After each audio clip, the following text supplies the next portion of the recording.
La laine est un produit noble, biodégradable, qui intéresse l'homme pour ses propriétés chaudes et respirantes depuis la nuit des temps. À partir des années 60, la production de laine s'est délocalisée à l'autre bout de la planète et les éleveurs européens et particulièrement français ont perdu les débouchés de leur laine. Mérinos France crée et produit des collections de mailles pour l'industrie du luxe à partir d'une laine tracée venant des meilleurs élevages français de Mérinos. Lothaire est une entreprise familiale qui est implantée sur la Nouvelle-Aquitaine depuis 1947. Nous distribuons des produits de mode masculine premium et nous avons une douzaine de boutiques. Et c'est dans ce cadre que nous avons souhaité développer notre marque propre avec Mérinos France pour proposer à nos clients des produits qualitatifs, durables et avec un fort impact en termes de production sur notre territoire français. Mérinos France recrée le lien entre le monde du luxe et le monde agricole et offre une proposition unique en France. Créer et produire des collections pour l'industrie du luxe tout en cherchant l'excellence dans la qualité d'une laine traçable. En Provence subsiste un précieux héritage, le Mérinos d'Arles. Des hommes passionnés perpétuent la tradition d'éleveurs et parviennent à valoriser leur laine. Je suis éleveur et vendeur de reproducteurs en Mérinos d'Arles. La Mérinos d'Arles, c'est la race des grandes transhumances, donc on a l'habitude de dire c'est la race des grandes transhumances par excellence. Mais voilà, c'est une grosse marcheuse, une bête de plutôt petit gabarit et avec une laine de qualité au niveau de la finesse et surtout de son gonflant.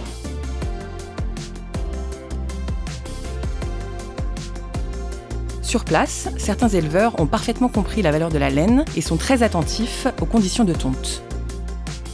Donc là, c'est l'entrée de l'estrade de tonte. Que les brebis, elles arrivent loin des tondeurs. Elles font un détour. Elles ne les voient pas, les tondeurs. Donc pas de bruit de machine, pas de bruit de tonte. Et elles arrivent plus calmement. Et donc les tondeurs, ils se servent avec des bêtes moins effrayées. On leur met du foin là-bas derrière, donc elles sont relâchées. Et de suite, elles se ressentent mieux, quoi. 2 minutes après, c'est passé. Et la laine est propre parce qu'elle est en hauteur et les brebis ne partent pas avec les toisons. Les brebis repartent avec le tunnel, donc elles ne se mélangent pas avec la laine. Cette connaissance du monde de l'élevage à Arles nous permet d'avoir une traçabilité infaillible de l'origine de notre laine.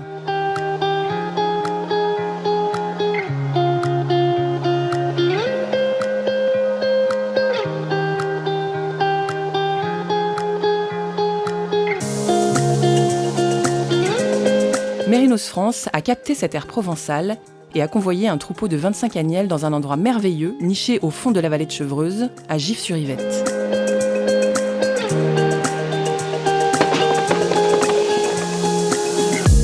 À partir de ce troupeau d'agnelles, la société investit dans la recherche sur la qualité de la laine, en partant d'un troupeau de mérinos de race pure, et recherche ce qui se fait de mieux dans le monde. Plus la laine est fine, plus elle est prisée par le monde du luxe. Le soutien de la commune est total pour ce troupeau pilote, qui est notre laboratoire du vivant. Alors je suis avec Yann Cochetier, qui est le maire de la ville où j'habite et je travaille, qui est Gif-sur-Yvette. Et je suis très heureux de voir un projet comme celui-là dans cette ville, parce qu'il a tout son sens et toute sa place. Donc les 2 pieds dans le terroir, et puis la tête vers les étoiles, quoi. Donc ça a du sens. Et justement de pouvoir reconstruire quelque chose d'innovant, quoi. Voilà. Mérinos France investit également dans le tricotage. Le design est au cœur du projet et l'entreprise investit dans la formation de son personnel et l'acquisition de machines de haute technologie. Je suis Jacques-Marie, c'est moi le designer du projet. Ici on est à Stoll actuellement, je suis avec Fred qui est mon formateur, celui qui m'a tout appris dans le tricot. Ah oui, et il se débrouille bien en plus. Donc nos machines sont très faciles à utiliser maintenant, donc on peut être jeune, designer et on peut programmer. Dans Stoll on est spécialiste de la maille, on est un des derniers fabricants européen de machines rectilignes. Donc nous on fait de la formation, on fait le service après-vente, on intervient chez les clients et on travaille beaucoup avec des boîtes de style, des boîtes de couture de Paris. Ce projet est pointu, technique et nous avons créé des partenariats avec Centrale Supélec pour mesurer nos impacts environnementaux et sociétaux. Donc on a une vue relativement holistique de l'empreinte environnementale sur l'ensemble de la chaîne de valeur, le cycle de vie du produit et les différentes catégories d'impacts environnementaux. Ce qui est assez intéressant, c'est qu'on a cette notion de localisme et en même temps cette problématique de relocalisation, j'ai envie de dire, de l'industrie française. Et le gros challenge, c'est aussi de pouvoir transposer un savoir-faire qui n'est pas en Europe sur le territoire européen.